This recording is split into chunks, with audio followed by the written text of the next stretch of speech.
सबसे पहले हम क्या समझते हैं? सबसे पहले समझते हैं हम टैक्स। टैक्स मतलब कर। अब कर क्या होता है, तो देखिए इसको समझते हैं सबसे पहले। कर क्या होता है, टैक्स क्या होता है।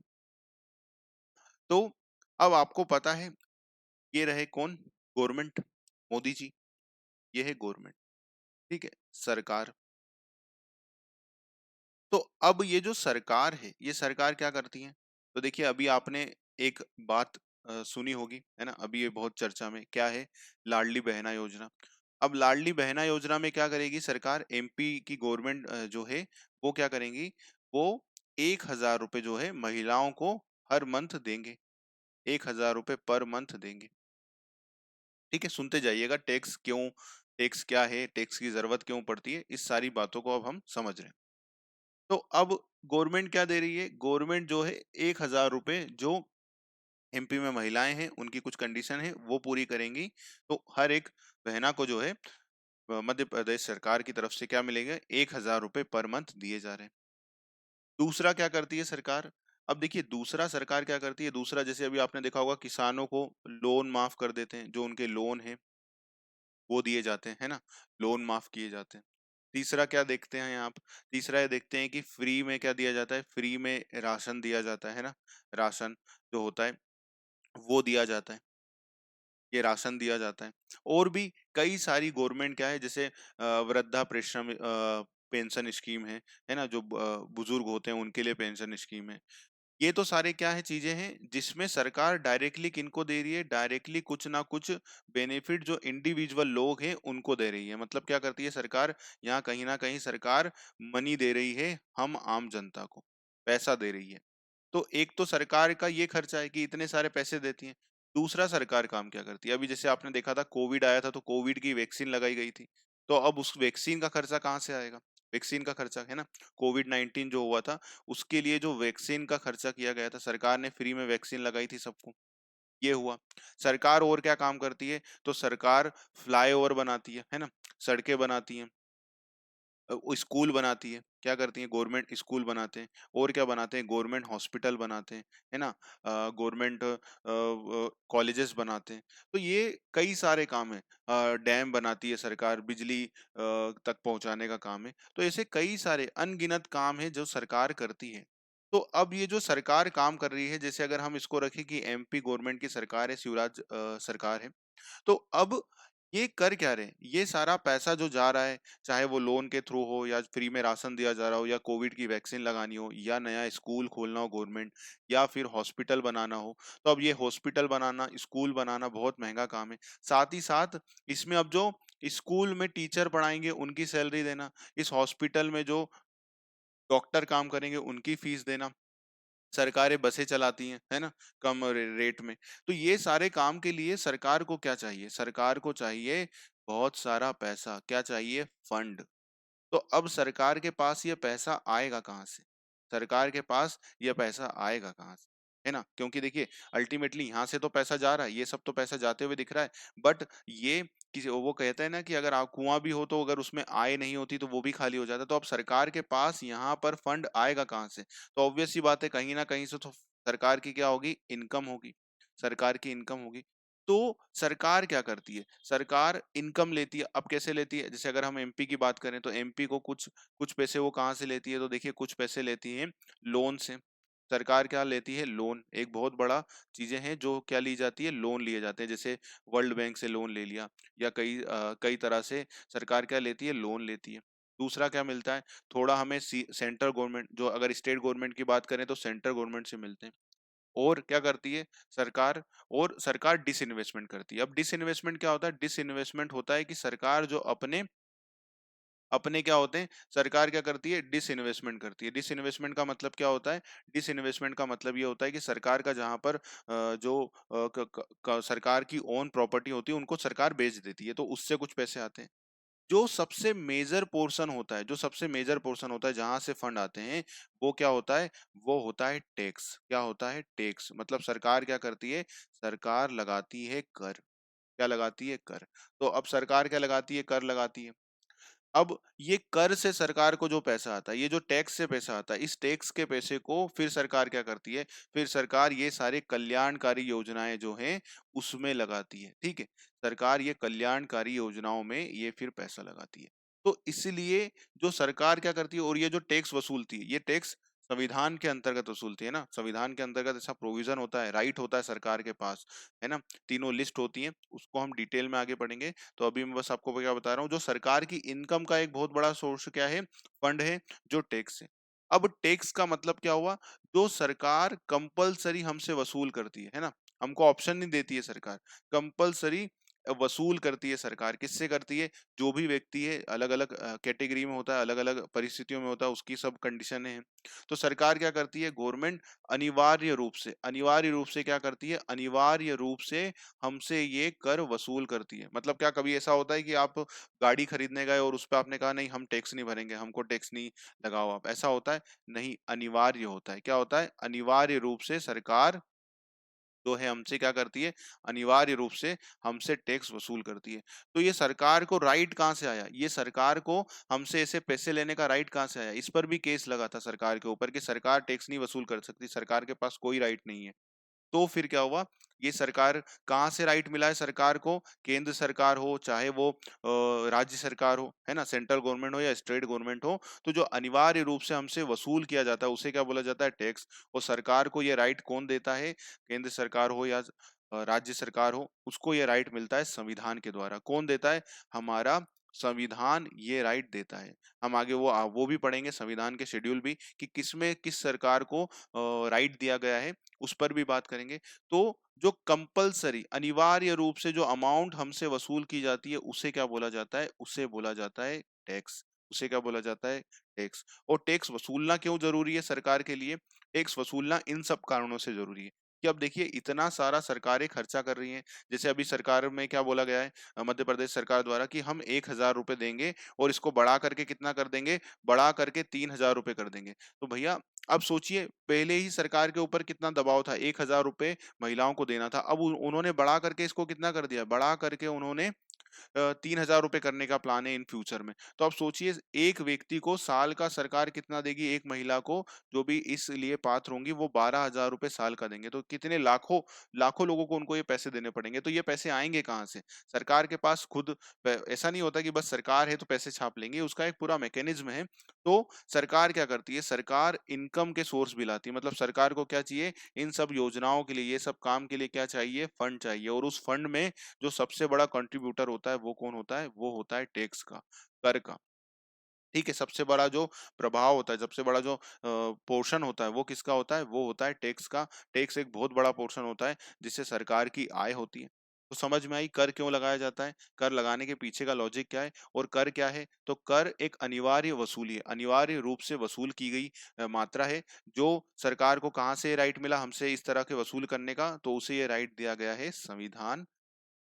ठीक है, तो ये समझ में आया कर क्यों वसूलते हैं, कर वसूलने का पीछे का लॉजिक क्या है, क्या ये किया जाता है, तो अनिवार्य रूप से वसूल किया जाता है। अब बात करते हैं टैक्स के प्रकार के। अब किस पर बात करते हैं, अभी हमने समझा कर क्यों जरूरी है, कर वसूलना क्यों जरूरी है। अब बात करते हैं किस पर, अब बात करते हैं टैक्स के टाइप के ऊपर, टैक्स के, कर के टाइप के ऊपर, कि कितने प्रकार के टैक्स होते हैं। तो देखिए कितने प्रकार के टैक्स होते हैं। तो टैक्स जो है, जो टैक्स है वो टैक्स कितने प्रकार के होते हैं, दो प्रकार के होते हैं। कितने प्रकार के होते हैं, दो प्रकार के। तो एक तो क्या होता है, एक होता है डायरेक्ट टैक्स। एक को क्या बोलते हैं, एक को बोलते हैं डायरेक्ट टैक्स। डायरेक्ट टैक्स का मतलब क्या हुआ, प्रत्यक्ष कर। डायरेक्ट टैक्स को क्या बोलते हैं, डायरेक्ट टैक्स को बोलते हैं प्रत्यक्ष कर। क्या बोलते हैं, प्रत्यक्ष कर। ठीक है, प्रत्यक्ष कर। और एक क्या होता है, एक होता है इनडायरेक्ट टैक्स। एक क्या होता है, एक होता है indirect tax. Indirect tax, indirect tax का मतलब क्या हुआ, इनडायरेक्ट टैक्स को ऐसे ही लिख देता हूं मैं। इनडायरेक्ट टैक्स मतलब, इनडायरेक्ट टैक्स का मतलब क्या हुआ, अप्रत्यक्ष कर। अब अप्रत्यक्ष और प्रत्यक्ष कर क्या होते हैं, इनको समझते हैं, फिर आएंगे कहां पर, जीएसटी पर। तो अप्रत्यक्ष, अप्रत्यक्ष ठीक है, तो जो हमारा जीएसटी आएगा, जीएसटी कहाँ पर आएगा, तो जीएसटी इनडायरेक्ट टैक्स में आता है। तो एक क्वेश्चन यही बन सकता है आपसे, एक क्वेश्चन एग्जाम में यही पूछा जा सकता है। क्या पूछा जा सकता है कि जीएसटी किस प्रकार का टैक्स है, एक सिंपल टैक्स, यही क्वेश्चन पूछा जा सकता है कि जीएसटी है, अप्रत्यक्ष कर का उदाहरण है, इस प्रकार का क्वेश्चन पूछा जा सकता है कि इनडायरेक्ट टैक्स का एग्जाम्पल है। तो जीएसटी किस प्रकार के एग्जाम्पल है, तो जीएसटी एक इनडायरेक्ट टैक्स का उदाहरण है। ठीक है, अब डायरेक्ट टैक्स का क्या एग्जांपल है, तो डायरेक्ट टैक्स का भी एक एग्जांपल लिख लीजिए। तो वो क्या है, इनकम टैक्स। क्या है, इनकम टैक्स, आय कर। ठीक है, आयकर, है ना। तो ये क्या है, ये है डायरेक्ट टैक्स का एग्जाम्पल। तो अब ये इनडायरेक्ट टैक्स और डायरेक्ट टैक्स क्या होता है, इसको समझ लेते हैं पहले, कि डायरेक्ट टैक्स किसको बोलते हैं, इनडायरेक्ट टैक्स किसको बोलते हैं, इसको समझ लेते हैं। फिर कहाँ जाएंगे, फिर जाएंगे जीएसटी के ऊपर, फिर बात करेंगे यहाँ पर। तो चीजें समझ में आएंगी कि कर क्यों लगाना जरूरी हुआ, कर कितने प्रकार के हुए, कर दो प्रकार के हुए, उनको समझेंगे पहले कि जी डायरेक्ट टैक्स क्या है, इनडायरेक्ट टैक्स क्या है। फिर यहाँ पर आएंगे कि इनडायरेक्ट टैक्स लगाने का कारण क्या था, इसको समझेंगे। तो अब बात करते हैं किस पर, डायरेक्ट टैक्स पर। तो डायरेक्ट टैक्स क्या है, डायरेक्ट टैक्स देखिए नाम से ही क्या समझ में आ रहा है, डायरेक्ट मतलब क्या है, जिस व्यक्ति पर ये लगाया जाता है उसी से ये वसूल किया जाता है। मतलब जिस व्यक्ति की आय होती है उसी से ये वसूल किया जाता है। तो एक एग्जांपल लेते हैं, इसके एक दो एग्जांपल लेते हैं और फिर चीजों को इसके साथ समझते जाते हैं। ठीक है, तो डायरेक्ट टैक्स, ठीक है, प्रत्यक्ष कर। तो अब डायरेक्ट टैक्स का एक एग्जांपल लेते हैं। यहाँ पर देखिए, ये क्या है, ये है मिस्टर ए। क्या है ये है मिस्टर अमित। ठीक है, अमित है मिस्टर, एक मिस्टर अमित का एग्जांपल लेते हैं, फिर एक और एग्जांपल लेंगे, चीजें आपको क्लियर होते जाएंगी। तो ये अमित है। अब अमित क्या काम करते हैं, तो अमित एक सैलरी एम्प्लॉय है, सीधा सीधा इनके पास सैलरी मतलब जॉब करते हैं और जॉब से इनको क्या मिलती है, सैलरी मिलती है, वेतन मिलती है। बस यही इनकी इनकम है और इसके अलावा कोई इनकम नहीं। तो अमित जी की सैलरी कितनी है, तो अमित जी की सैलरी है साल की 10 लाख रुपए। कितनी सैलरी है, साल की 10 लाख रुपए। तो अब देखिए, अमित जी की साल की 10 लाख रुपए है। तो केंद्र सरकार, सेंट्रल गवर्नमेंट क्या बोलती है, सेंट्रल गवर्नमेंट ये बोलती है कि भैया एक निश्चित लिमिट के बाद अगर कोई व्यक्ति आय करता है, आय कमाता है, तो उसको क्या देना चाहिए, तो उसको क्या देना कंपलसरी है, तो उसको इनकम टैक्स, आय कर देना क्या है, आय कर देना कंपलसरी है। जो भी व्यक्ति की आय एक निश्चित रकम से ऊपर होगी तो उसे क्या है, इनकम टैक्स देना अनिवार्य है। तो देखिए इसके भी कई सारे प्रोविजन है, इसमें एग्जाम्पशन मिलता है कि आपकी 5 लाख से कम है तो आपको 12,500 रुपए का डिडक्शन मिलेगा, फिर उसके ऊपर अलग रेट रहेगी। न्यू टैक्स रिजीम है, ओल्ड टैक्स रिजीम है। तो हम अभी उस पे नहीं जाते, हम सीधा सीधा एकदम कैलकुलेशन लेते हैं, सिंपल सिंप्लीफाइड, कि 5 लाख तक की इनकम पर कोई टैक्स नहीं है। और अगर कोई व्यक्ति 5 लाख से ज्यादा कमाएगा, ठीक है, 5 लाख तक तो क्या है, कोई टैक्स नहीं है, नो टैक्स। 5 लाख तक की इनकम पर तो कोई टैक्स नहीं है। और 5 लाख से ऊपर अगर कोई कमाता है तो उसको क्या देने की जरूरत है, तो उसको टैक्स देने की जरूरत है। और कितने परसेंट से टैक्स देने की जरूरत है, 20% से टैक्स देने की जरूरत है, सिंपल बात। ठीक है, अभी हम ये हमने अपनी सुविधा के लिए ले ली रेट कि 5 लाख तक कोई टैक्स नहीं और 5 लाख से ऊपर उसको 20% की दर से टैक्स देना पड़ेगा। डायरेक्ट टैक्स समझने के लिए हम ये ले रहे हैं। तो अब भैया अमित जी की सैलरी कितनी है, अमित जी की सैलरी है 5 लाख रुपए। अमित जी की सैलरी है 10 लाख रुपए। अब 5 लाख तक तो कोई टैक्स नहीं है, तो हमने 5 लाख तो घटा दिए, ये 5 लाख तो घटा दिया हमने, ये 5 लाख घटा दिया हमने क्योंकि इतने पर तो कोई टैक्स नहीं था। और कितने हो गए, और बचे कितने हैं, तो बचे हैं अभी इनके 5 लाख रुपए। अब 5 लाख की क्या है, 5 लाख की इनकम 5 अबो है। तो इस अबोव इनकम पर, इस ज्यादा इनकम पर क्या देना पड़ेगा, इस ज्यादा इनकम पर अमित जी को अब टैक्स देना पड़ेगा। कौन सा टैक्स, इनकम टैक्स। किस रेट से देना पड़ेगा, एकदम सिंप्लीफाई हमने रेट रख लिए, क्या हमारी सुविधा के लिए 20%। तो अब इस 5 लाख पर वो 20% की दर से क्या देंगे, इस 5 लाख पर वो 20% की दर से टैक्स देंगे। ठीक है, 20% की दर से टैक्स देंगे तो कितना टैक्स बन जाएगा, तो देखिए 20% की दर से टैक्स बन जाएगा 1 लाख रुपए का, है ना। निकाल लेते हैं, तो 5 लाख इंटू 20 डिवाइडेड बाय 100, समझते जाइए बस, आपको डायरेक्ट टैक्स का कंसेप्ट समझ में आ जाएगा, फिर इनडायरेक्ट का भी समझ में आ जाएगा, सारी चीजें क्लियर हो जाएंगी, बस आप सुनते जाइए, ठीक है। बाद में अगर आप बोलेंगे तो मैं ये जो लिख रहा हूँ यहाँ पर, ये वाली आपके साथ पूरी सीट शेयर कर दूंगा, ठीक है, ऐसी की ऐसी सीट शेयर कर दूंगा आपके साथ, तो कोई दिक्कत नहीं है, आप पढ़ते जाइएगा, बाद में लिख लीजिएगा एक साथ, है ना। तो देखिए, अब यहाँ पर जो 5 लाख रुपए पर 20% की दर से टैक्स है, तो कितना टैक्स आएगा, तो ये जीरो से ये दो जीरो से ये दो जीरो कट गए, ठीक है। अब क्या बचा है, दो, तो यहाँ पर क्या आ जाएगा, 10, 1 लाख रुपए, 1 लाख रुपए क्या आ गया, 1 लाख रुपए आ गया इनकम टैक्स, 1 लाख रुपए क्या आ गया, इनकम टैक्स, क्या आ गया, 1 लाख रुपए, 1 लाख रुपए आ गया इनकम टैक्स, ठीक है। एकदम मैंने एकदम सीधा सीधा लिया है, नहीं तो इसमें क्या होता है, इसमें कई सारे आते हैं, एटीसी का डिडक्शन मिलेगा, रेट देखी जाएगी, न्यू स्लेब रेट देखी जाएगी, ओल्ड स्लेब रेट देखी जाएगी, उनको स्टैंडर्ड डिडक्शन मिलता है 50,000 का, तो ऐसे बहुत सारी चीजें हैं, जो इनकम टैक्स अपने आप में एक बहुत बड़ा एक्ट है। तो हम उसको सिंप्लीफाई करने के लिए हमने क्या रखा कि भैया 10 लाख रुपए की सैलरी थी, 5 लाख रुपए तक तो कोई टैक्स नहीं लगा, 5 लाख से ऊपर है तो 20% की दर से टैक्स देना है। और हमारे जो अमित जी थे उनकी सैलरी थी 10 लाख रुपए, तो 5 लाख तक तो उनने कोई टैक्स नहीं दिया, 5 लाख से ऊपर उनकी सैलरी कितनी थी, 5 लाख रुपए बनी, तो उस पर उन्होंने 20% की दर से 1 लाख रुपए इनकम टैक्स दिया। तो अब होगा क्या, अब देखो, अमित जी की सैलरी थी, यहां पर देखिए, ये क्या थी, अमित जी की सैलरी, क्या थी, अमित जी की सैलरी थी, कितनी सैलरी थी, तो अमित जी की सैलरी थी 10 लाख रुपए, अमित जी की सैलरी थी 10 लाख रुपए, और केंद्र सरकार क्या बोल रही है, केंद्र सरकार बोल रही है जिसकी सैलरी भी 5 लाख से ऊपर होगी 20% की दर से उसको इनकम टैक्स देना पड़ेगा। तो अब देखिए यहाँ पर क्या हो रहा है, अमित जी केंद्र सरकार को कितने पे कर रहे हैं, अमित जी केंद्र सरकार को 1 लाख रुपए क्या पे कर रहे हैं, 1 लाख रुपए इनकम टैक्स पे कर रहे हैं, क्या पे कर रहे हैं, इनकम टैक्स पे कर रहे हैं 1 लाख रुपए, किसको पे कर रहे हैं, तो केंद्र सरकार को, सेंट्रल गवर्नमेंट को, ठीक है, केंद्र सरकार को ये पे कर रहे हैं, सीजी को पे कर रहे हैं, कितना पे करेंगे, तो 1 लाख रुपए इनकम टैक्स अमित जी ने केंद्र सरकार को पे करा, ये इन्होंने क्या करा, यहाँ पर जाकर के केंद्र सरकार के पास पेमेंट कर दिया, कितना पेमेंट कर दिया, तो इन्होंने 1 लाख रुपए का पे। तो अब देखिए यहाँ पर हो क्या रहा है, यहाँ पर जो समझाने वाली बात है वो क्या है, उसको समझ लेते हैं एक बार, ठीक है। ये क्या है, एक सेकेंड,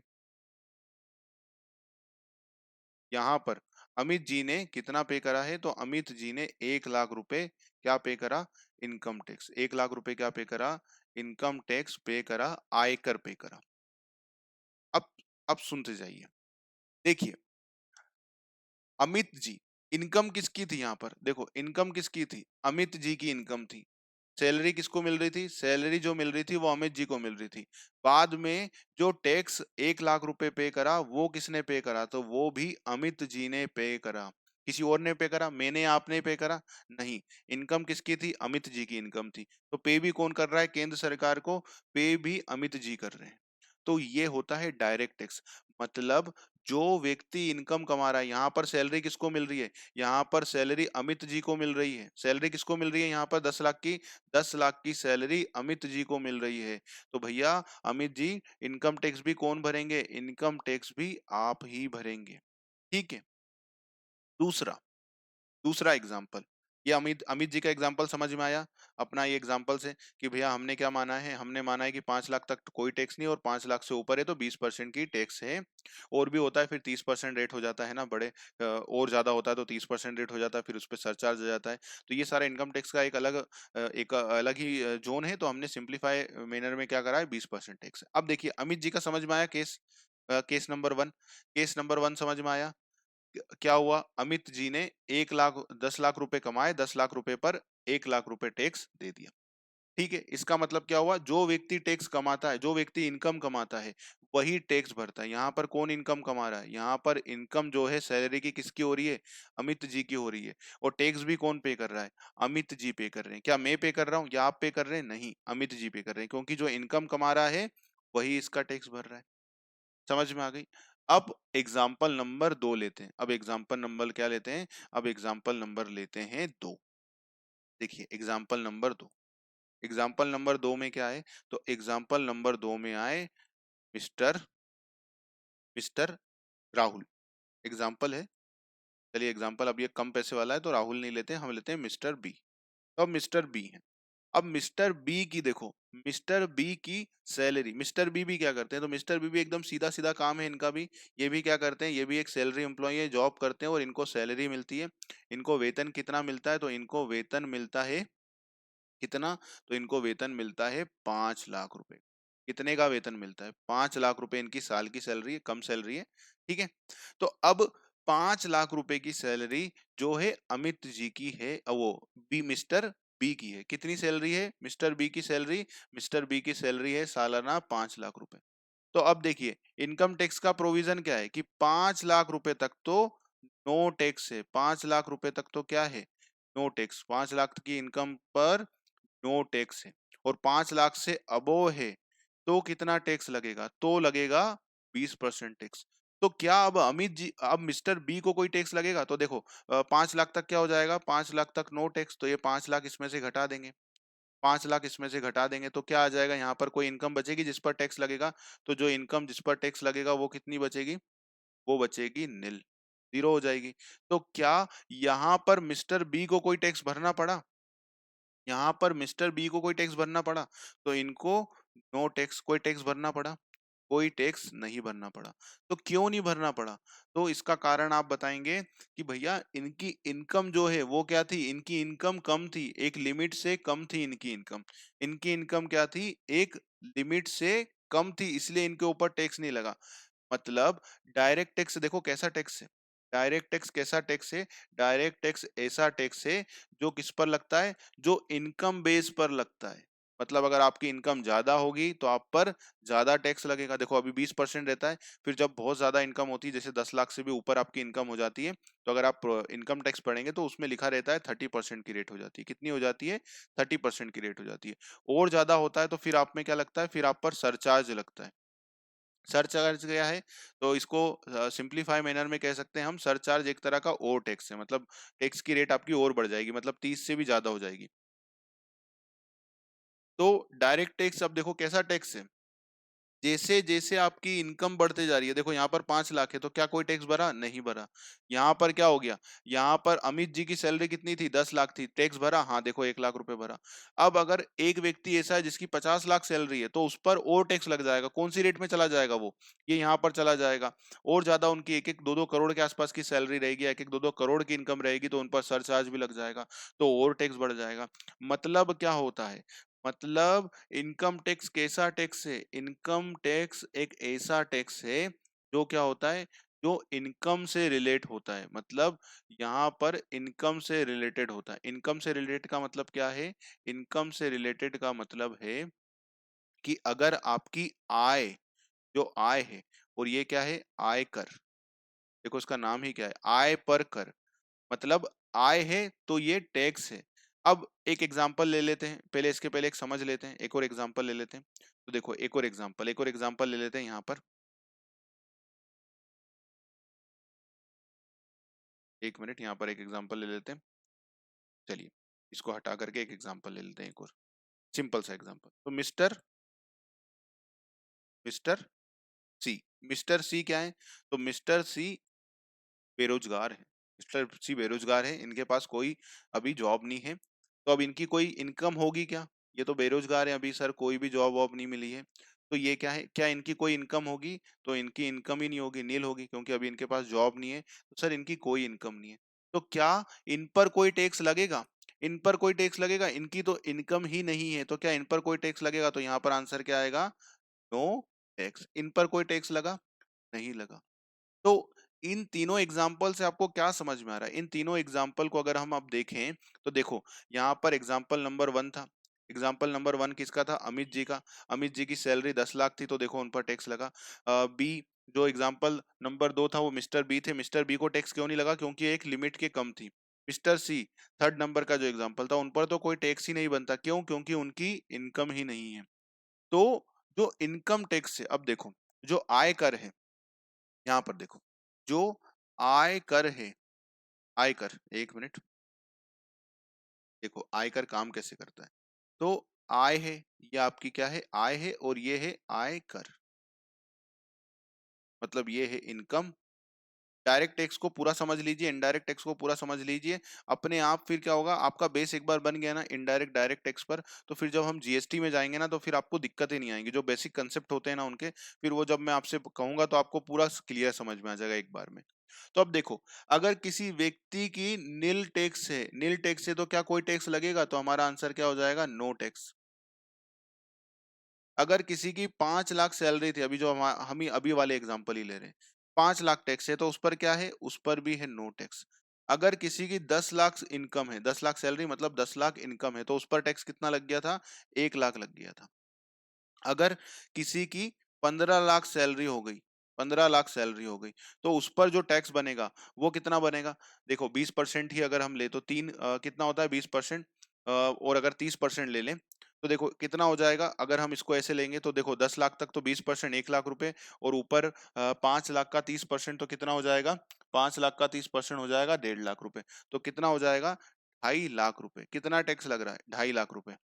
मतलब शुरू के 10 लाख पर कितना लगा, शुरू के 10 लाख में 5 लाख पर कितना लगा, 10 लाख में से 5 लाख पर 20% से 1 लाख रुपए, ये आ गया। और अगले 5 लाख पर 30% से कितना लग गया, 1.5 लाख रुपए, तो ये कितना आ गया, 2.5 लाख रुपए आ गया। तो अब देखो यहाँ पर जो मैं दिखाना चाह रहा हूँ, रेट से ज्यादा क्या, कि देखो इनकम क्या हो रही है, इनकम धीरे धीरे बढ़ रही है, इनकम क्या हो रही है, धीरे धीरे बढ़ रही है। तो देखो टैक्स भी क्या हो रहा है, टैक्स भी धीरे धीरे बढ़ रहा है। इनकम क्या थी, इनकम थी 0, तो टैक्स कितना लगा, 0। 5 लाख तक की इनकम पर भी 0 टैक्स, पर देखो 10 लाख की इनकम हो गई तो टैक्स कितना हो गया, 1 लाख हो गया। 15 लाख की इनकम होगी तो टैक्स कितना हो गया, 2.5 लाख हो गया।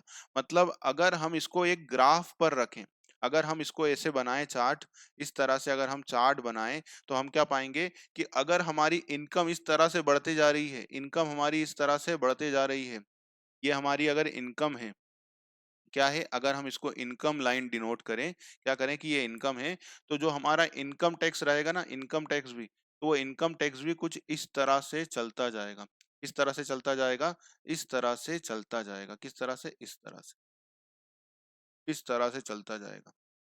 ये क्या हो जाएगा, ये हो जाएगा इनकम टैक्स। ये क्या हो जाएगी, इनकम टैक्स। मतलब आप समझ रहे हैं इसका मतलब क्या है, इसका मतलब है कि जैसे जैसे आपकी इनकम बढ़ रही है, जैसे जैसे देखो इनकम बढ़ रही है, ये इनकम बढ़ रही है तो देखो इस पर लगने वाला टैक्स भी बढ़ गया। ये इनकम बढ़ गई, यहाँ पर इनकम बढ़ गई तो देखो उस पर लगने वाला टैक्स भी बढ़ गया। यहाँ पर हमारी इनकम और बढ़ गई तो उस पर लगने वाला टैक्स भी बढ़ गया।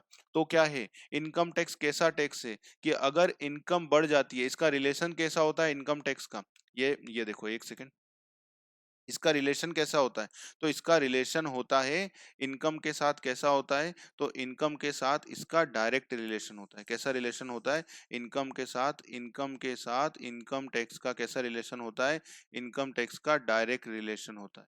इनकम टैक्स का कैसा रिलेशन होता है, डायरेक्ट रिलेशन। मतलब इनकम बढ़ जाएगी तो डायरेक्ट टैक्स भी क्या हो जाएगा, डायरेक्ट टैक्स भी बढ़ जाएगा। और अगर इनकम गिर जाएगी, इनकम क्या हो गई, इनकम कम हो जाएगी, तो डायरेक्ट टैक्स भी, इनकम टैक्स भी क्या हो जाएगा, कम हो जाएगी। और अगर इनकम जीरो हो जाएगी, इनकम जीरो हो जाएगी, तो डायरेक्ट टैक्स भी क्या हो जाएगा, जीरो हो जाएगा। समझ में आ गई, तो इनका रिलेशन कैसा होता है, इनका रिलेशन होता है डायरेक्ट। कंसेप्ट समझ में आ रहा है, डायरेक्ट टैक्स का मतलब समझ में आ रहा है पूरा, जो मैं समझाना चाह रहा हूँ, कि डायरेक्ट टैक्स देखो कैसा टैक्स है, जो व्यक्ति पर लग रहा है वही चुका रहा है। अगर आपकी इनकम बढ़ रही है तो उस पर लगने वाला इनकम टैक्स भी क्या हो रहा है, बढ़ रहा है। समझ में आ रही है बात, ठीक है, ठीक है, समझ में आ रही है बात। अब इसकी दिक्कत भी यही है, इसकी दिक्कत भी यही है, दिक्कत भी क्या है, इनकम टैक्स की एक समस्या भी यही है, ये डायरेक्ट है। डायरेक्ट है तो क्या मतलब क्या होता है कि देखो सैलरी, जैसे अमित जी थे, अमित जी की सैलरी कितनी थी, 10 लाख रुपए थी। तो अब इनको पता है मेरे पे 1 लाख रुपए टैक्स बन रहा है, ऐसे ही कई सारे लोग होते हैं, तो उनको डायरेक्टली ये टैक्स पे करना पड़ता है, डायरेक्टली ये टैक्स पड़ना पड़ता है। तो इसमें कलेक्शन में भी दिक्कत आती है, लोग क्या करते हैं, चोरी करते हैं। तो इनकम टैक्स की चोरी जो होती है वो इसी कारण से सबसे ज्यादा होती है, क्योंकि उनको डायरेक्टली पे करना पड़ता है। तो इसमें इसीलिए सबसे ज्यादा चोरी भी इनकम टैक्स में क्यों होती है, इसीलिए होती है, क्योंकि ये डायरेक्टली पे किया जाता है। तो पूरा कंसेप्ट समझ में आया इनकम टैक्स का, जो मैं आपको समझाना चाह रहा हूँ कि क्या होता है इनकम टैक्स, डायरेक्ट टैक्स क्या होता है। डायरेक्ट टैक्स का मतलब समझ में आया, मैंने इनकम टैक्स का एग्जांपल लेकर के डायरेक्ट टैक्स को समझाया है, क्योंकि ये भी एक, इनकम टैक्स भी क्या है, डायरेक्ट टैक्स है। मतलब ये कैसा टैक्स होता है, आप समराइज करते हैं चीजों को, ये समराइज करते हैं कि ये ऐसा टैक्स होता है जो व्यक्ति इनकम कमाता है, जो व्यक्ति इनकम कमाता है उसी व्यक्ति के द्वारा पे किया जाता है, जो व्यक्ति इनकम कमाता है उसी व्यक्ति के द्वारा क्या होता है, पे किया जाता है। यहाँ पर एग्जाम्पल में क्या लिखा था हमने कि अमित जी की सैलरी थी 10 लाख रुपए, उन्होंने ही क्या करा, 1 लाख रुपए टैक्स जो है केंद्र सरकार को पे करा। ठीक है, इसके लिए भी एक नया प्रोविजन लाया सरकार, टैक्स को बचा, टैक्स न चोरी कम हो, इसके लिए एक और प्रोविजन लाती है सरकार, जो इनकम टैक्स में आप कभी पढ़ेंगे या आपने पढ़ा होगा, तो एक आता है एग्जांपल, कंसेप्ट आता है जो आता है टीडीएस। ठीक है, इसी के लिए टीडीएस लाया गया था ताकि चोरी को रोका जाए, तो उसके लिए कंसेप्ट क्या निकाल के लाई गवर्नमेंट, वो लाई टीडीएस निकाल के। तो ये अलग है। तो समझ में आया। डायरेक्ट टैक्स क्या होता है, डायरेक्ट टैक्स एक ऐसा टैक्स होता है जो सरकार को डायरेक्टली वही व्यक्ति पे करता है जिसकी ये इनकम है। ठीक है, अगर आपकी इनकम हो जाएगी, कम हो जाएगी, तो क्या हो जाएगा, ये टैक्स भी कम हो जाता है। जैसे 5 लाख तक की इनकम थी तो कोई टैक्स नहीं था, ये व्यक्ति मिस्टर सी के पास तो कोई इनकम ही नहीं थी, तो उन पर कोई टैक्स रहेगा क्या, कोई भी टैक्स नहीं रहेगा। ये किस प्रकार का टैक्स है, ये डायरेक्ट टैक्स किस प्रकार का टैक्स होता है, तो डायरेक्ट टैक्स का संबंध जो है इनकम से सीधा होता है, सीधा संबंध है, डायरेक्ट रिलेशनशिप होता है। डायरेक्ट रिलेशनशिप का मतलब क्या, जैसे हमने समझा इस एग्जांपल में कि क्या हो रहा था, जैसे जैसे इनकम बढ़ते जा रही थी, जैसे जैसे इनकम बढ़ते जा रही थी, उस पे लगने वाला टैक्स भी बढ़ता जा रहा था। अगर हम इसको ग्राफ पर रखें तो वो कैसा दिखेगा कि हमारी जो इनकम बढ़ना चालू हुई, देखिए ये इनकम बढ़ते जा रही है, इसके साथ साथ क्या हो रहा है, इसके साथ साथ हमारा टैक्स भी बढ़ते जा रहा है। मतलब क्या होता है, इसका जो संबंध होता है इनकम से कैसा होता है, डायरेक्ट होता है, कि अगर इनकम बढ़ जाएगी तो टैक्स भी बढ़ जाएगा, अगर इनकम कम हो जाएगी तो टैक्स भी कम हो जाएगा, और अगर इनकम शून्य हो गई तो भी क्या हो जाएगा, टैक्स भी शून्य हो जाएगा। तो डायरेक्ट टैक्स का मतलब समझ में आया, पे करने वाला कौन होता है, खुद ही व्यक्ति होता है जिसकी इनकम होती है।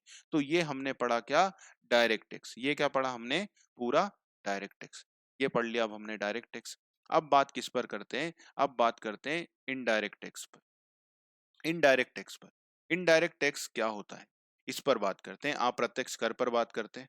ठीक है, अप्रत्यक्ष कर पर बात करते हैं, और फिर जीएसटी के कंसेप्ट पर भी बात करेंगे, मतलब जीएसटी के कंसेप्ट को समझेंगे, क्यों आया कंसेप्ट जीएसटी, जीएसटी को लाने के पीछे सरकार का क्या उद्देश्य था, है ना, इसके पहले कैसे चलती थी चीजें, उस पर भी बात करेंगे। ठीक है, इतना डिटेल में और आराम से मैं इसलिए पढ़ा रहा हूँ क्योंकि एक बार कंसेप्ट बन जाता है ना चीजों का, तो फिर क्या होता है, फिर चीजें उस पर बिल्डिंग बनाना आसान होती है ना, अगर हमारे पिलर मजबूत हो जाते हैं तो बिल्डिंग बनाना आसान होती है, तो इसलिए।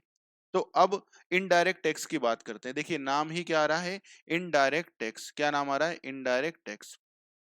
इनडायरेक्ट टैक्स क्या नाम आ रहा है, इनडायरेक्ट टैक्स। देखो उसका नाम से ही समझ में आता है क्या, इनडायरेक्ट, मतलब क्या डायरेक्ट है क्या, ये नहीं। तो इसका एक एग्जांपल लेते हैं और चीजों को आगे बढ़ाते हैं। ठीक है, जीएसटी को लेकर के ही आगे चलते हैं, है ना, जीएसटी को ही लेते हैं, एक एग्जांपल लेते हैं और फिर चीजों को समझते हैं, और फिर जीएसटी के ऊपर आएंगे, कंसेप्ट के ऊपर कि जीएसटी के पहले क्या सिनेरियो था, और उसके बाद तो इनडायरेक्ट टैक्स पर बात करते हैं। तो इसका एक एग्जांपल लेते हैं और उस एग्जांपल से कंटिन्यू करते हैं। देखिए ये क्या है, ये है मिस्टर, मिस्टर जेड, क्या नाम है इनका, मिस्टर जेड, मिस्टर जेड है, या मिस्टर लिख लीजिए यहाँ पर, जेड की बजाय मिस्टर ले लीजिए, मिस्टर सौरभ।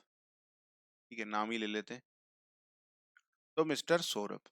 अब मिस्टर सौरभ क्या है, तो मिस्टर सौरभ की एक दुकान है, क्या है, मिस्टर सौरभ की एक दुकान है। ठीक है, अब ये दुकान किसकी है, तो ये दुकान है इलेक्ट्रॉनिक की, मतलब ये टीवी फ्रिज कूलर ये सब बेचते हैं। तो सपोज करिए इनने अभी क्या बेच रहे हैं, तो अभी ये बेच रहे हैं टीवी, ये मिस्टर सौरभ की दुकान है, ये टीवी बेचते हैं। अब क्या हुआ, अब इनके पास आए कौन, अब इनके पास आए एक पर्सन, ये पर्सन आए, ये पर्सन का नाम क्या है, तो ये पर्सन का नाम है मयंक। क्या नाम है, मयंक, मिस्टर मयंक आए हैं इनके पास, मिस्टर मयंक आए हैं, मिस्टर मयंक की, ये मिस्टर मयंक है और ये मिस्टर मयंक का घर है।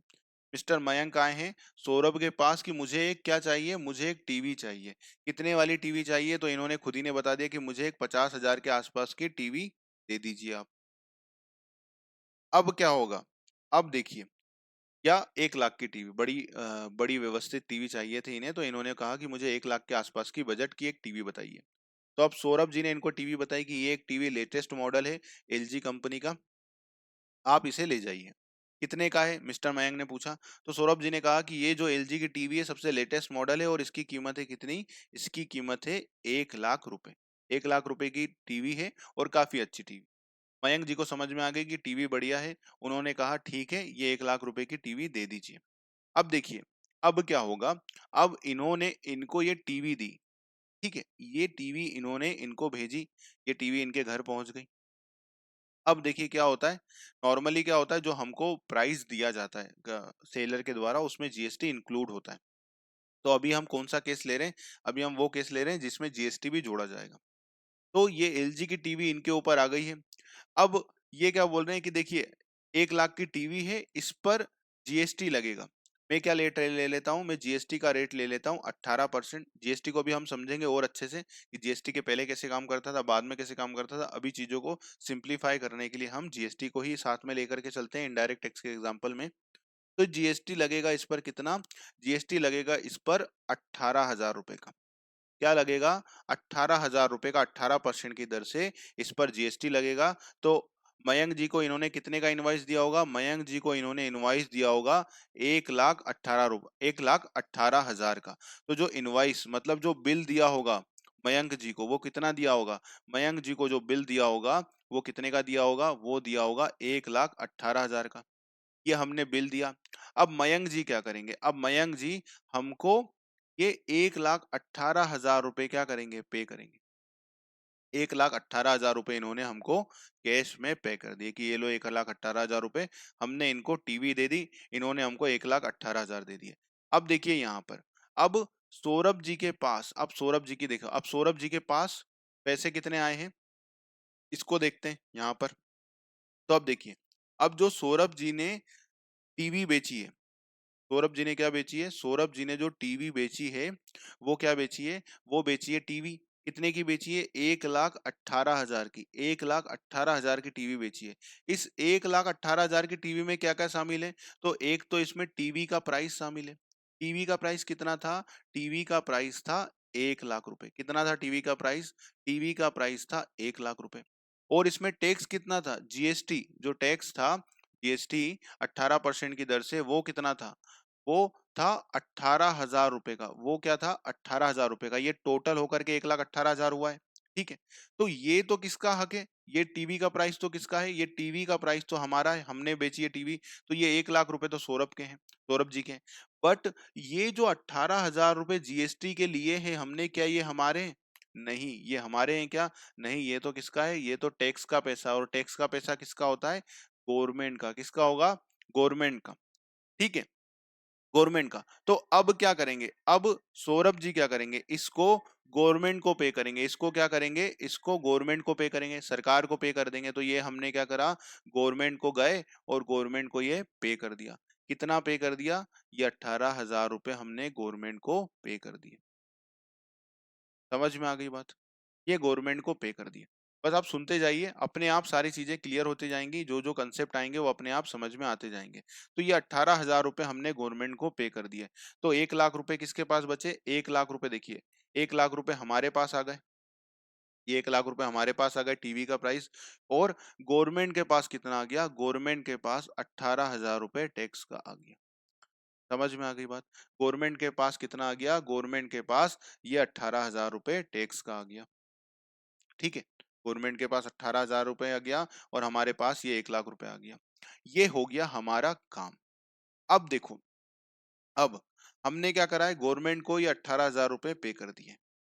ठीक है, क्या ये हमने, मतलब जो सौरभ जी ने, क्या ये जो 18,000 रुपए पे करे हैं गवर्नमेंट को, ये खुद की जेब से पे करें, ये 18,000 रुपए ये खुद के पास से पे करें? तो आप क्या बोलेंगे, नहीं सर, ये इनके इनके पास से पे क्या करें, ये तो मयंक जी को जो टीवी बेची है ना, इन्होंने जो टीवी बेची है उनसे इन्होंने 18,000 रुपए जीएसटी के लिए। तो देखो, इसको वसूल किससे करा है हमने, ये 18,000 रुपए जो आज हम गवर्नमेंट को पे कर रहे हैं, ये 18,000 रुपए जो गवर्नमेंट को हमने दिए हैं, क्या सौरभ जी ने, या जो सेलर है, दुकानदार है, उसने अपनी जेब से दिया है? नहीं, उसने किससे वसूल करा है, उसने कस्टमर से वसूल करा है। किससे वसूल करा है, ये कस्टमर को, जिसको उसने माल बेचा है, उससे वसूल करा है। और पे किसको करा है, गवर्नमेंट को पे करा है। समझ में आ गई? मतलब क्या अपनी जेब से पे करा है डायरेक्टली? नहीं, इसने क्या करा है, कस्टमर से वसूल करा और फिर गवर्नमेंट को पे कर दिया। ये यहाँ से पैसे आए, ये 18,000 रुपए, और फिर इसने क्या करा, उसको गवर्नमेंट को पे कर दिया। तो ये अपनी जेब से पे कर रहे हैं? नहीं सर, ये तो मयंक से लिए इन्होंने पैसे, उनको टीवी बेची थी तो मयंक को बेचा है, और ये मयंक से 18,000 रुपए आए हैं, और फिर ये 18,000 रुपए उन्होंने क्या करा है, गवर्नमेंट को पे करे। तो अपनी पास से पे करे, अपनी इनकम से पे करे? नहीं, ये किसके पे करें, वसूल करके पे करें। तो ये कैसा पे होता है, इसको बोला जाता है, इसीलिए इसको क्या बोलते हैं, इनडायरेक्ट टैक्स। क्यों? क्योंकि जो पे करने वाला है, यहाँ पर पे करने वाले कौन है, यहाँ पर पे करने वाले सौरभ जी हैं। सौरभ जी ने क्या अपनी जेब से पे करे? नहीं, उन्होंने तो ये कस्टमर से वसूल करे। दूसरा, ये तो समझ में आ गई इनडायरेक्ट का मतलब क्या होता है, कि अपनी जेब से पे करते हैं। जैसे अभी यहाँ पर देखो, इसको साइड बाय साइड देखो, देखो यहाँ पर, ये देखो यहाँ पर, ये आ जाओ यहाँ। यहाँ सैलरी किसकी थी, यहाँ सैलरी अमित जी की इनकम थी। यहाँ पर सैलरी कौन कमा रहा था, सैलरी अमित जी कमा रहे थे, तो वो पे कर रहे थे अपनी जेब से डायरेक्टली, किसको, गवर्नमेंट को। देखो यहाँ पर अमित जी ने 1 लाख रुपए अपनी जेब से निकाल करके गवर्नमेंट को पे करे थे।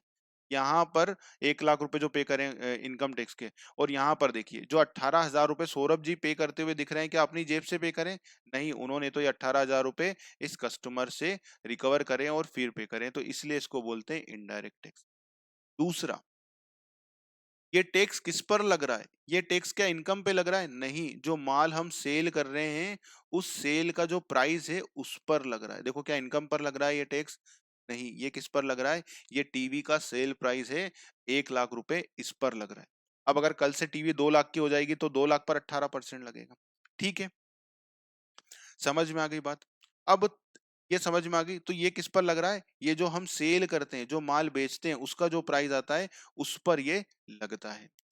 एक और एग्जांपल लेते हैं। ठीक है, एक और एग्जांपल लेते हैं। ये तो मयंक जी का एग्जांपल हो गया कि मयंक जी बहुत बढ़िया थे। एक और एग्जांपल लेते हैं, जिसके बाद चीजें आपको समझ में आएंगी और अच्छे से। देखिए, एक और एग्जांपल वापस से हम लेते हैं हमारे मिस्टर सौरभ जी को। सौरभ जी की क्या है, इलेक्ट्रॉनिक की दुकान है। अभी उन्होंने एक टीवी बेची। अब उन्होंने क्या बेचा, अब उन्होंने बेचा एक बढ़िया फोन। जिस बढ़िया फोन का नाम क्या है, जिस बढ़िया फोन का नाम है आईफोन। ठीक है, आईफोन कितने का बेचा, तो आईफोन भी हम रखते हैं 1 लाख रुपए का ही, कि 1 लाख रुपए का इन्होंने आईफोन 14 बेच दिया। किसको बेचा, अब देखना जरा, किसको बेचा जरा देखना। अब यहाँ पर ये एक स्टूडेंट है। क्या है, एक स्टूडेंट है। स्टूडेंट की कोई इनकम है क्या, ये क्या है, एक छात्र है। इसकी कोई इनकम है? नहीं, इसकी कोई इनकम नहीं है, ये तो एक छात्र है। तो इसने फिर कैसे लिया होगा, इसकी कोई इनकम है क्या? नहीं, ये तो क्या है, ये तो स्टूडेंट है सर, इसकी कहाँ से इनकम आएगी, ये तो पढ़ रहे हैं। तो फिर इन्होंने इतना महंगा पैसे कैसे ले लिए, इन्होंने क्या बोला होगा, ये अपने पापा से जिद करे होंगे और उनसे दिलवाया होगा। तो अब ये स्टूडेंट है, या हम रख लेते हैं इसको, स्टूडेंट हटा करके हम यहाँ रख लेते हैं कि ये एक व्यक्ति है जिसकी सैलरी कितनी है, इसकी सैलरी है 8,000 रुपए। कितनी सैलरी है, 8,000 रुपए सैलरी है। बट इसने देखा सब बड़े बड़े लोग जो हैं वो आईफोन रखते हैं, तो अब मैं भी आईफोन, इन्होंने ये ईएमआई पर ले लिया है ना, ईएमआई पर आजकल सब चीजें अवेलेबल है, तो इन्होंने ईएमआई पर ले लिया। अब ये आए दुकान पर। ठीक है, इन्होंने क्या करा, इन्होंने, ये रहा इनका घर, ये आए दुकान पर सौरभ जी के पास, ये रहे हमारे सौरभ जी। ठीक है, सौरभ जी को क्या करा होगा इन्होंने, सौरभ जी को ईएमआई से, मतलब अपने जो क्रेडिट कार्ड से उससे पेमेंट कर दिया होगा। कितना पेमेंट करा होगा, तो देखिए, प्राइस कितना है आईफोन का, आईफोन का प्राइस है कितना, आईफोन का प्राइस है 1 लाख रुपए। कितना प्राइस है आईफोन का, आईफोन का प्राइस है 1 लाख रुपए। ठीक है, अब इस पर क्या लगा होगा, इस पर लगा होगा जीएसटी, इस पर लगा होगा जीएसटी। कितना लगा होगा, सपोज करिए 18% ही। ठीक है, तो 18%, तो कितना जीएसटी लगा होगा, जीएसटी लगा होगा 18,000 रुपए। और टोटल हमने कितने लिए होंगे, हमने टोटल लिए होंगे 1,18,000 रुपए। किससे लिए होंगे 1,18,000 रुपए, तो ये व्यक्ति से लिए होंगे जिनकी सैलरी कितनी है, जिनकी सैलरी 8,000 रुपए। देखो मैं क्यों ले रहा हूँ ये 8,000 रुपए, कम सैलरी से मतलब नहीं है, उसका एक लॉजिक जो मैं बताने वाला हूँ उसके लिए। तो अब हमने इनको ये आईफोन दिया, है ना, ये आईफोन इनके पास गया, ये आईफोन। ठीक है, ये आईफोन इनके पास गया, ये आईफोन आ गया, इन्होंने क्या करा होगा, इन्होंने हमको 1,18,000 रुपए दे दिए होंगे। ये 1,18,000 रुपए हमारे पास आ गए। ठीक है, अब 1,18,000 रुपए सौरभ जी के पास आ गए। सौरभ जी के पास कितने पैसे हो गए, तो सौरभ जी के पास आए हैं 1,18,000 रुपए। कितने? 1,18,000 रुपए। अब इस 1,18,000 के भी वापस हम क्या करेंगे? इस 1,18,000 के भी हम वापस दो पार्ट करेंगे। दो पार्ट क्या करेंगे? एक तो क्या होगा? आईफोन का प्राइस, एक होगा क्या? आईफोन का प्राइस कितना हो जाएगा? 1,00,000 रुपए। एक क्या हो जाएगा? एक हो जाएगा जीएसटी टैक्स का पार्ट, ठीक है, जीएसटी जो हमारा टैक्स है उसका पार्ट, ठीक है, वो कितना रहेगा? वो रहेगा 18,000 रुपए। तो ये जो 1,00,000 रुपए है, ये जो 1,00,000 रुपए है, क्या है 1,00,000 रुपए? ये जो 1,00,000 रुपए है यहाँ पर, ये जो 1,00,000 रुपए, इस 1,00,000 पे तो किसका हक है? इस 1,00,000 पे तो ये तो हमने बेचा है सर, ये तो क्या है? हमारा हक है, मतलब सौरभ जी के पैसे हैं ये तो 1,00,000 रुपए, ठीक है। बट ये जो जीएसटी का पैसा है, ये जो जीएसटी का पैसा है, ये क्या हमारा है? नहीं सर, ये तो किसका है? ये तो गवर्नमेंट का है। तो हम किसको पे कर देंगे? ये 18,000 रुपए जो जीएसटी के हैं, ये जीएसटी के सौरभ जी किसको पे कर देंगे? तो सौरभ जी यहाँ पर जाएंगे जीएसटी के पोर्टल पर, जीएसटी का पोर्टल है, ठीक है, जीएसटी के पोर्टल पे जाएंगे और क्या कर देंगे? यहाँ पर वो पे कर देंगे, ठीक है। कितना पे कर देंगे? तो पे कर देंगे 18,000 रुपए। 18,000 रुपए क्या पे कर देंगे? 18,000 रुपए जीएसटी पे कर देंगे, ठीक है। अभी मैं नहीं ला रहा हूँ, आईजीएसटी, एसजीएसटी, इंट्रा, इंटर सब पर आएंगे। एक बार जीएसटी दिमाग में आ जाए फिर सब पर आएंगे, हर एक टैक्स के टाइप पर बात करेंगे।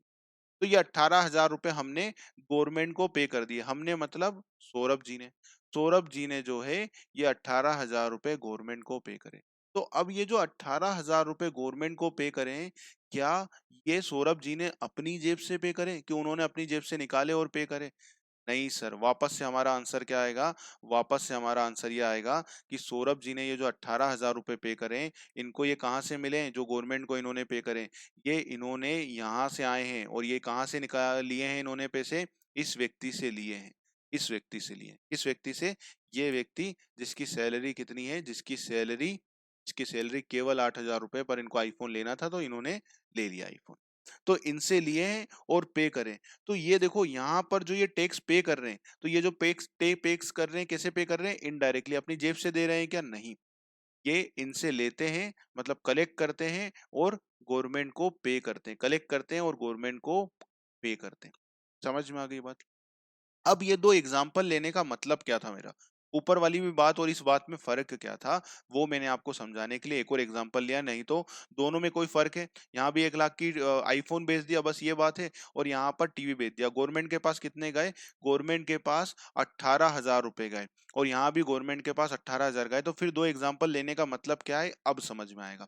देखो, यहाँ पर जो मयंक जी थे ना, मयंक जी एक बहुत बड़ी कंपनी के क्या है? कंपनी के मालिक है। करोड़ों रुपए का काम है इनका, करोड़ों रुपए का काम है। तो इनने भी कितना पे करा? अगर मयंक जी का क्या है? मयंक जी एक बहुत बड़ी कंपनी के मालिक हैं, उनका लाखों करोड़ों रुपए का दिन का काम है, एक दिन के लिए लाखों रुपए की इनकम रहती है। तो मयंक जी के लिए 1,00,000 रुपए कोई बड़ी बात है? सपोज करिए मयंक जी का साल की जो कंपनी है इनकी, उसका टर्नओवर है 1,000 करोड़ का। कितने का टर्नओवर है? 1,000 करोड़ का टर्नओवर है। और पिछले साल का मयंक जी का जो बिजनेस था, उसका प्रॉफिट था 20 करोड़। कितना प्रॉफिट था? 200 करोड़। 200 करोड़ उसका प्रॉफिट था। 200 करोड़ प्रॉफिट था। कितना प्रॉफिट था? 200 करोड़। तो अब सोचिए, 200 करोड़ प्रॉफिट कमाने वाले व्यक्ति के लिए कोई 1,00,000 रुपए की टीवी खरीदना बड़ी बात है? हर दिन खरीद सकता है वो टीवी, है ना? उनके लिए कोई बड़ी बात नहीं है। तो भी देखिए इसने कितने पे करें, तो भी इनसे जीएसटी के सौरभ जी ने कितने वसूल करे? 18% से 18,000 रुपए वसूल करे और गवर्नमेंट को पे करे, है ना? यहाँ पर ये जो व्यक्ति है, जो केवल कितनी सैलरी कमा रहा है? जो व्यक्ति केवल 8,000 रुपए की भी सैलरी कमा रहा है, उससे भी गवर्नमेंट ने 1,00,000 रुपए पर कितने वसूल करे? 18,000 रुपए वसूल, ठीक है, और गवर्नमेंट को पे करा गया है।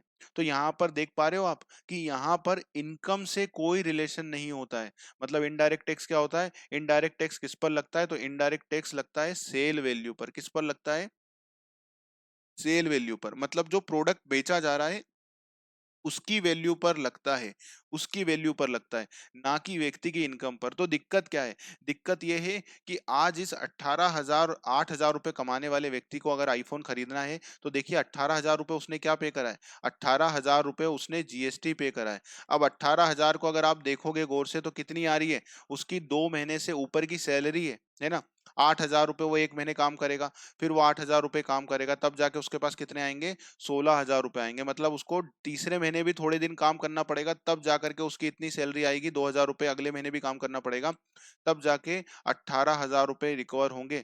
मतलब एक व्यक्ति को अगर 1 लाख रुपए का गुड्स खरीदना है तो उसको तकरीबन तकरीबन 2.2 मंथ काम करना पड़ेगा। मतलब इस व्यक्ति की 2.5 महीने, 2 महीने की, 2.25 महीने की सैलरी में क्या जा रहा है, 2.25 महीने की सैलरी का क्या जा रहा है, टैक्स जा रहा है, अगर वो 1 लाख का प्रोडक्ट खरीदता है जिस पर 18% लग रहा है। तो समझ पा रहे हो, मतलब इस गरीब व्यक्ति के साथ क्या हो रहा है, इस गरीब व्यक्ति को थोड़ा सा गवर्नमेंट को ध्यान देना था कि नहीं देना था।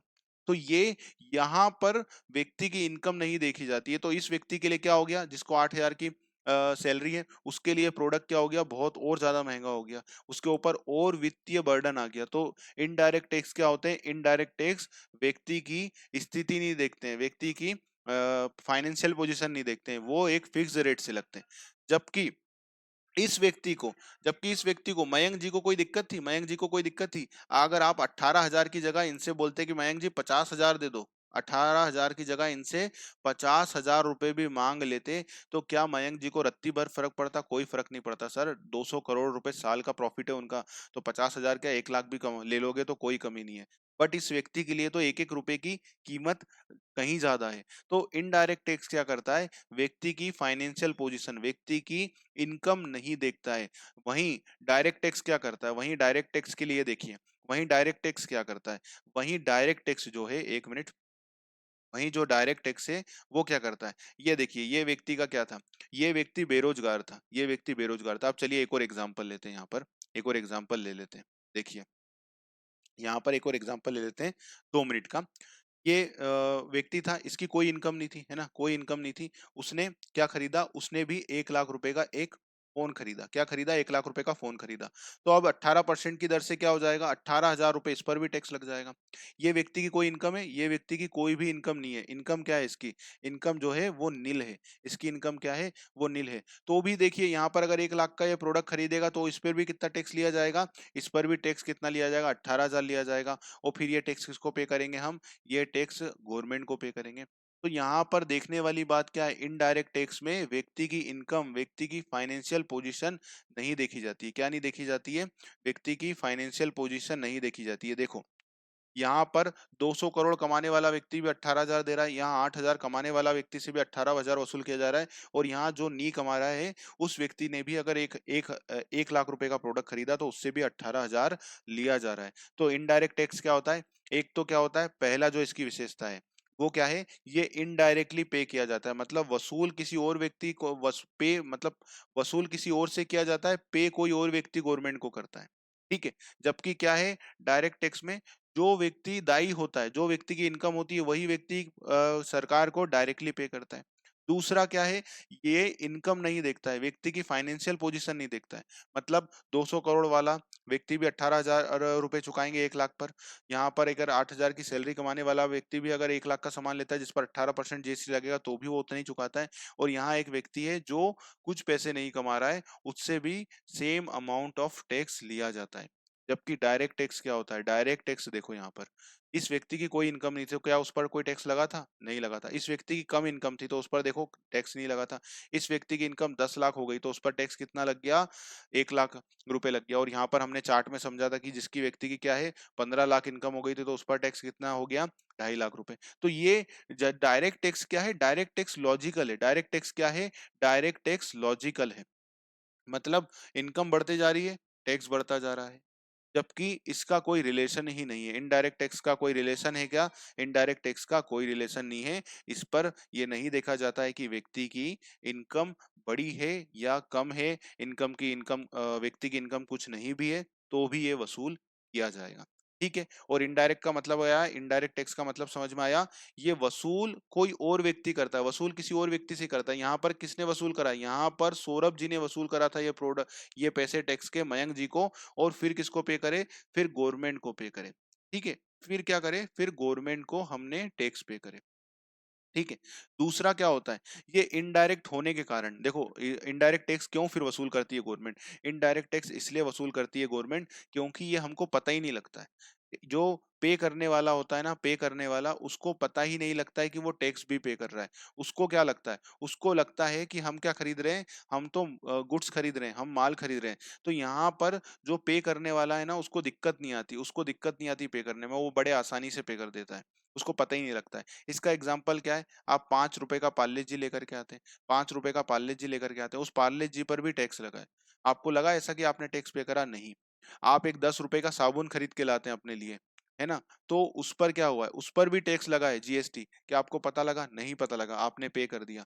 आप अगर एक 100 रुपए का अगर आप तेल खरीद कर लाते हैं, ठीक है, रिफाइंड ऑयल खरीद के लाते हैं, तो उस पर भी टैक्स लगा है, आपको पता लगा? नहीं लगा। आप मूवी देखने गए, आप क्या करने गए, आप मूवी देखने गए, मूवी देखने गए, उस मूवी पर भी क्या लगा, उस मूवी पर भी टैक्स लगा है, मूवी पर भी टैक्स लगा है, आपको पता लगा? नहीं। आप क्रिकेट देखने गए, आप कहीं घूमने गए, ट्रेवलिंग पे गए, ये सब पे क्या है, टैक्स लग रहा है। क्या आपको पता लग रहा है? नहीं लग रहा है। तो इसमें जो पे होता है ना, पे करने वाला, उसको क्या लगता है, जैसे अगर आप 5 रुपए का पार्ले जी लेकर के आते हैं, तो आपको क्या लगा, मैंने पार्ले जी के लिए 5 रुपए दिए, पर इसमें से 5 रुपए में से सपोज करिए 50 पैसे, सपोज करिए 20 पैसे, 20 पैसे जो है आपने क्या चुकाए होंगे, 20 पैसे 50 पैसे क्या चुकाए होंगे, आपने जो है क्या चुकाया होगा, टैक्स चुकाया होगा। इस 10 रुपए में आपने कुछ टैक्स चुकाया होगा, इस 100 रुपए में आपने कुछ टैक्स चुकाया होगा। अगर आप मूवी देखने गए 500 रुपए का, तो इस 500 रुपए के टिकट में क्या होगा, इस 500 रुपए के टैक्स में भी जीएसटी होगा। बट आपको क्या लगेगा, टिकट क्या लिया है मैंने, 500 रुपए किसके दिए हैं, मैंने 500 रुपए मूवी के दिए हैं, और इसमें आपने कुछ पोर्शन टैक्स का भी दिया है। तो जो पे करने वाला होता है, जो पे करने वाला होता है, उसको कभी ये पता ही नहीं लगता कि वो टैक्स का पे कर रहा है। इसका सबसे अच्छा एग्जाम्पल क्या है, इसका सबसे अच्छा एग्जाम्पल है कार। अगर आप कार खरीदते हैं, अगर आप कार खरीदते हैं, तो अगर कार 10 लाख रुपए की, कितने की है, 10 लाख रुपए की कार है, अगर आपको 10 लाख रुपए की कार पड़ी है, तो इस 10 लाख रुपए की कार में तकरीबन 1.5 लाख के आसपास का क्या होता है, 1.5 से 2 लाख का, 1.5 से 2 लाख का टैक्स होता है टोटल। टोटल टैक्स होता है, कितना टैक्स होता है टोटल, 1.5 से 2 लाख रुपए का टैक्स होता है। सोचिए, मिनिमम 1.5 से 2 लाख रुपए का क्या होता है, इसमें टैक्स होता है। तो हम क्या बोलते हैं, हम ये बोलते हैं, हम कार खरीद के लाए, कितने की कार पड़ी, तो हम बोलते हैं 10 लाख रुपए की कार पड़ी, हमने इसमें 1.5 लाख रुपए टैक्स भर दिया है, तो सोचिए हमको पता नहीं लगता है। तो इसलिए इनडायरेक्ट टैक्स सरकार का सबसे बड़ा मैकेनिज्म क्यों है, क्योंकि पे करने वाला आसानी से पे कर देता है, क्योंकि उसको लगता है कि हम किसके लिए पे कर रहे हैं, हम जो प्रोडक्ट खरीद रहे हैं, जैसे कार खरीद रहे हैं, कार को लिए हमने 10 लाख रुपए की हमने कार खरीदी है, पर उसने गवर्नमेंट को कितने पे कर दिए, 1.5 लाख रुपए। अब डायरेक्टली अगर सरकार बोलती कि आप कार खरीद ले, लाओ 1.5 लाख रुपए की, हमें 1.5 लाख रुपए दो, तो हम ये नहीं दे पाते, बहुत बड़ा अमाउंट दिखता है हमको 2 लाख रुपए, बट इनडायरेक्टली हमने आसानी से पे कर दिया। तो सबसे बड़ा जो फायदा है इनडायरेक्ट टैक्स का, वो क्या है, वो यही है कि पे करने वाला इसे आसानी से पे कर देता है।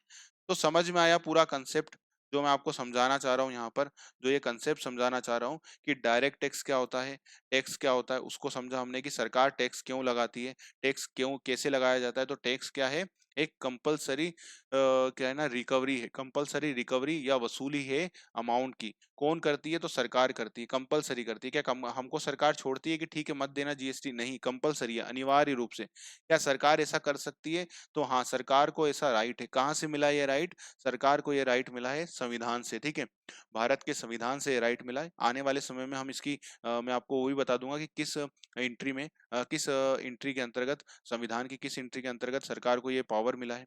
उसके बाद हमने क्या समझा कि क्यों सरकार को टैक्स लगाना जरूरी है, और फिर हमने समझा क्या, डायरेक्ट टैक्स क्या होता है। इस एग्जाम्पल के साथ हमने समझा डायरेक्ट टैक्स।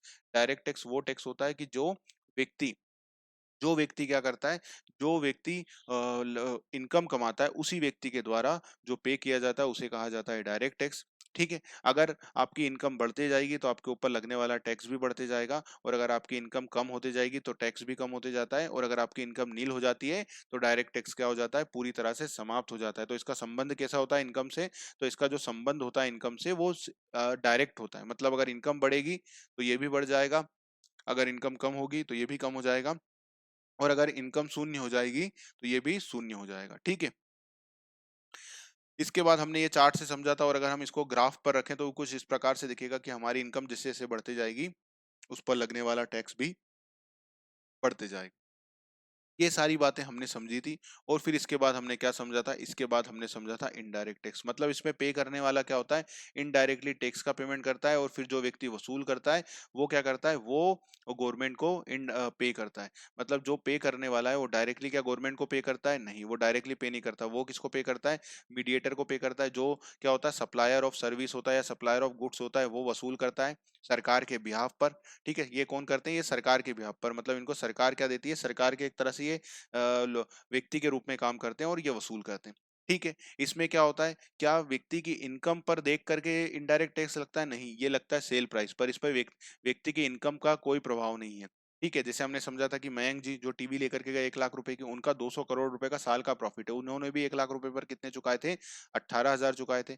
इसके बाद हमने समझा था कि 8,000 रुपए कमाने वाले एक पर्सन ने आईफोन खरीदा, उनको भी 18,000 रुपए पे करने पड़े। और फिर एक व्यक्ति जिसके पास कोई सैलरी नहीं थी, वो अभी एम्प्लॉयमेंट में नहीं थे, उन्होंने भी एक प्रोडक्ट खरीदा जिसकी कीमत कितनी थी, 1 लाख रुपए थी, तो उस पर भी 18,000 रुपए सरकार ने वसूल करे। मतलब इसका क्या कोई इनकम से संबंध होता है डायरेक्ट टैक्स इनडायरेक्ट टैक्स का, तो इसका इनकम से कोई भी संबंध नहीं होता है ना, इनकम से कोई संबंध होता है, नहीं होता है।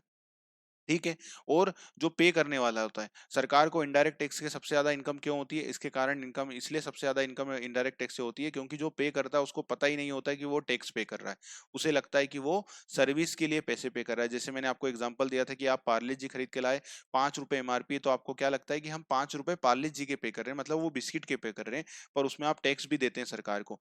ऐसे ही अगर आप 500 रुपए मूवी के दे करके आए तो आपको लगता है कि हमने मूवी के 500 रुपए दिए, बट इसमें इसमें आपका 150 से 200 रुपए क्या होता है, टैक्स होता है। तो आपको पता ही नहीं होता है, क्यों, क्योंकि हमें लगता है कि जो पे करने वाला होता है उसे लगता है कि हम सर्विस या गुड्स के पैसे पे कर रहे हैं।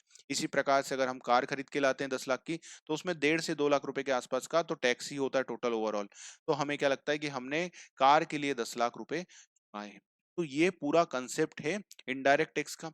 अब नेक्स्ट क्लास में हम क्या कवर करेंगे, तो वो मैं बता देता हूँ। तो नेक्स्ट क्लास में हम कवर करेंगे कि जीएसटी जो था, जीएसटी के पहले चीजें कैसे चलती थी। देखिए, जीएसटी तो अभी अभी आया है। जीएसटी कब आया है, तो 1 जुलाई 2017 को आया है। कब आया है जीएसटी, 1 जुलाई 2017 को आया है। तो इससे पहले भी क्या था, इसके पहले तो ऐसा तो था नहीं कि टैक्स ही नहीं लगते थे, इसके पहले भी टैक्स लगते थे। तो उसको समझेंगे कि पहले क्यों टैक्स लगता था, क्या जरूरत पड़ी कि सरकार को टैक्स जीएसटी लाने का पड़ा। इसके पहले भी तो टैक्स सरकार वसूली कर रही थी। तो उनको समझेंगे कि जीएसटी के पहले सिनेरियो कैसा था, फिर जीएसटी के आने से सिनेरियो में क्या चेंज आया, और फिर इसके कंप्लायंस पार्ट को हम पढ़ेंगे कि जीएसटी कैसे काम करता है, जीएसटी में क्या क्या रजिस्ट्रेशन है। वो सारी बातें भी कर लेंगे। जो जो इंपॉर्टेंट टॉपिक जहां जहां से मुझे लगेगा कि आपकी एग्जाम के लिए रिलेवेंट है, उन सबको हम कवर करेंगे। तो उम्मीद होगी आपको ये वीडियो पसंद आया होगा। और अगर आप क्लासेस ज्वाइन करने चाहते हैं तो लिंक डिस्क्रिप्शन में होगी, आप वहां से क्लासेस ज्वाइन कर सकते हैं। तो चलिए, इस वीडियो में इतना ही, मिलते हैं अगले वीडियो में, तब तक के लिए अपना ध्यान रखिएगा। नमस्कार।